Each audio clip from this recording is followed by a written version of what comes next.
Yo, Ballers, this is Kicks Contest. I'm Leoka Matras Fly White. Today we're gonna test the Jordan 39. Let's see if they are a top performer or a disappointment of a hoop shoe. First, let's get in the lab to check out the materials. Let's go. So, let's talk a little bit about the materials of the Jordan 39s. Let's start with the upper of the sneaker. Well, here we have a textile weave with a pattern like this. Nothing special here. Nothing techie in this pattern, but at least it doesn't feel like the cheapest Nike Precision upper. What's really cool is these premium leather elements here in the forefoot. They add to lockdown and containment where you need it the most along these first three eyelets. The leather is really cool. It's soft. It's nice to touch. You can feel that it's premium. I love it. Well, this is Michael Jordan's signature line. So who if not him should get these nice materials in his hoop shoes? So, what else is cool? All the eyelets are made of metal. All of them. Look, all of them. From the first one to the last one. And the most interesting thing is that here on the inside, they put like a synthetic leather, and it's all reinforced as much as possible so that nothing falls apart. We'll see. Look at the tongue. It looks very interesting. It reminded me of, I don't know, if any of y'all had these, maybe some of y'all still have them. Let me know in the comments. It looks like a Soviet swim cap with this rubber pattern. When I was a kid and used to go to a swimming pool and had one of these. So this 3D pattern on the tongue kind of gave me this nostalgia. Here we have a Jumpman. Here we have a stylized number 6. Speaking of references to the Jordan 9, there's not much to look for. I mean, it's just some logos that are there. And they're not in the same places they were on the 9s, so I'm not going to elaborate on that. What do we have at the back? We see here too is a kind of reinforcement made of synthetic leather. Looks more basic than the one on forefoot. Here it's like the Air Force One type of leather. A plastic insert that says Air Jordan here. Then there's a TPU element here on the side. We'll see if it adds to torsion support or not. That's it. What else? We've got quite a lot of padding here in the heel, and there's enough inside as well. Pods here in the back, nothing to complain about. Thank you, Jordan brand. Appreciate it. Next, let's talk about the assembly quality in general. There are no glue or threads sticking out. The shoe is well assembled and overall materials quality is decent, if not for this. Look what I found after just second practice in these. What the heck? And that, of course, is not good. I'm filming this segment after all the tests just to show you how the sneakers are going to look after you play in them for a while. And this happened just after the second practice. Not after all the tests. It was just the second practice when I noticed it, and it's not very nice. Maybe this is just my pair, but I'll have to drop the score for this. Let's look at the outsole and the traction pattern. It's for indoor use only, as you can see. Look. We will look into traction performance later in the video. Here we have a 9, but it is a 6. Here we have the Jumpman logo. Well, it's all classic. Let's check out how much they weigh. Each shoe weighs 476 grams, or 16.8 ounces in size, 12 US.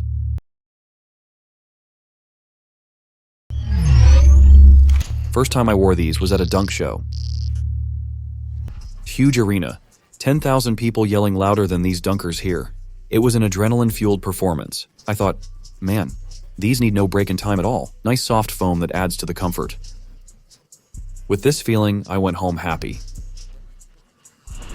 All good, huh? But what the hell is this? This one here and this one here. It's called 60 points for comfort. Let me tell you how it all happened.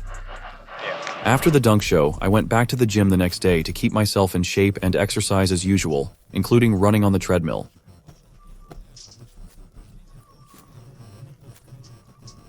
That's when I started to feel discomfort in the ankle area. Back in the locker room, I took off the sneakers and you can see what I got here on the ankle.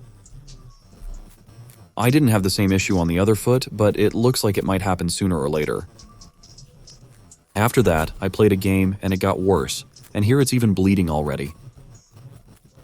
Kinda weird, but after 1 week the sneakers got broken in and stopped rubbing in that area. Plus, I moved the tongue a bit to prevent it. Other than that, the shoes are soft, lots of padding inside, nice foam. The upper is flexible and non-restrictive. Just turns out that it takes some time to break in. As for ventilation, this is the only similarity with Jordan 9. Those were hot as hell and these are not breathable in any way. So here is where the 39s take after the 9s.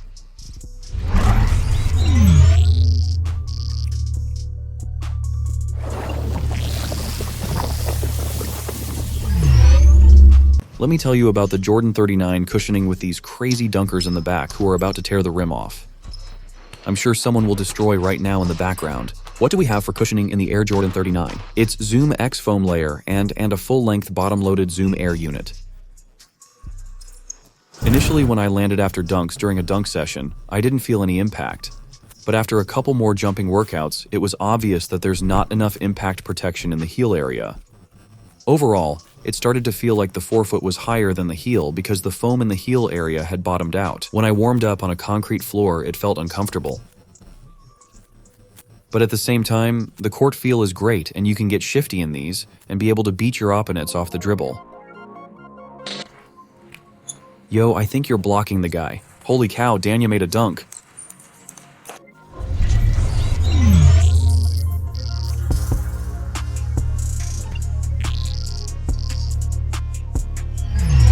Hey, check it out. There's some glitter stuck on there. It has nothing to do with the traction, but let me get it off and let's check out the traction pattern.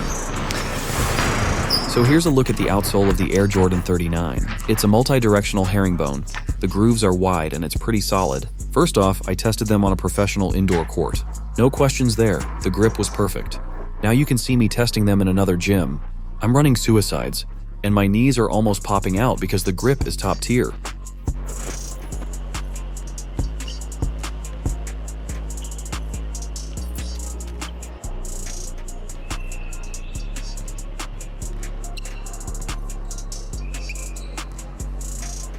I mean, my knees are gonna pop now because I'm stopping on a dime, bro.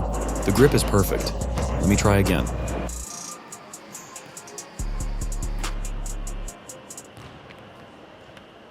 Okay, let's try another gym.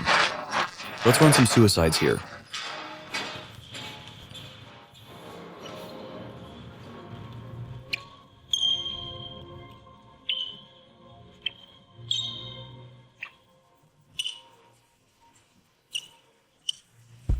Well, to be honest, it's fine.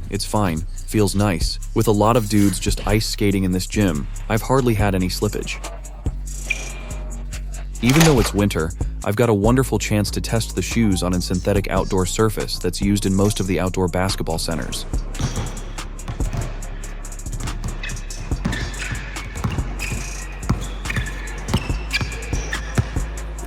Well, it bites perfectly here and squeaks too. So I played a little bit on that outdoor surface too. It wasn't clean, but I didn't have any problems with the traction whatsoever. Let's try to run a few suicides here in this gym as well.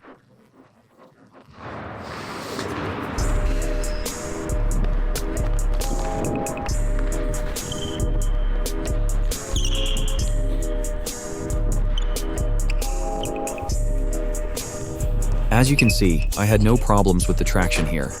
The only problem was that I almost tweaked my ankle on this last bit because the shoe almost toppled over. But we'll talk about that in the safety section. But the overall traction performance is excellent.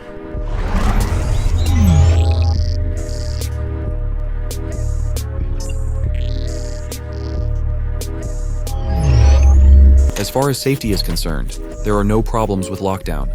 You can tighten the laces tightly in the front and midfoot part, and the heel does not move due to a solid heel cup, plus the inner pods do not let it slide up and down. The torsion support is there due to these TPU shanks on the sides. But the saddest part here, of course, is the stability. There's no lateral outrigger, and the outsole is not that wide, plus it's kinda rounded on the sides, so the shoes are not stable. You saw it yourself when I almost twisted my foot while testing the traction. So you have to be a coordinated player, and with strong trained ankles too. According to our testing manual, I'll have to drop 20 points for this, not 10 as before.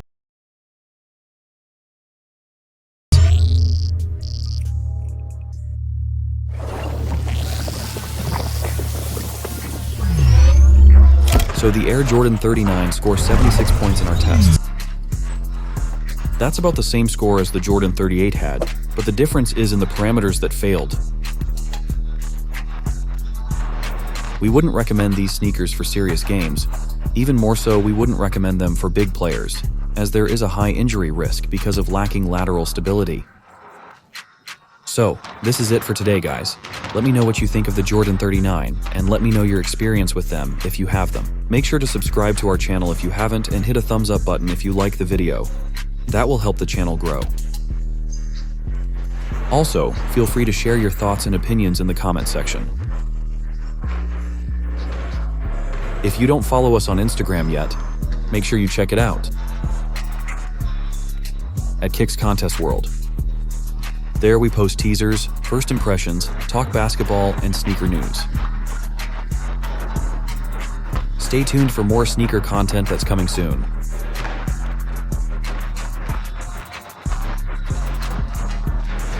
This was Kicks Contest. I'm Lyoka Matrosfly White. Peace everyone, Kushayda Subchik. Pow!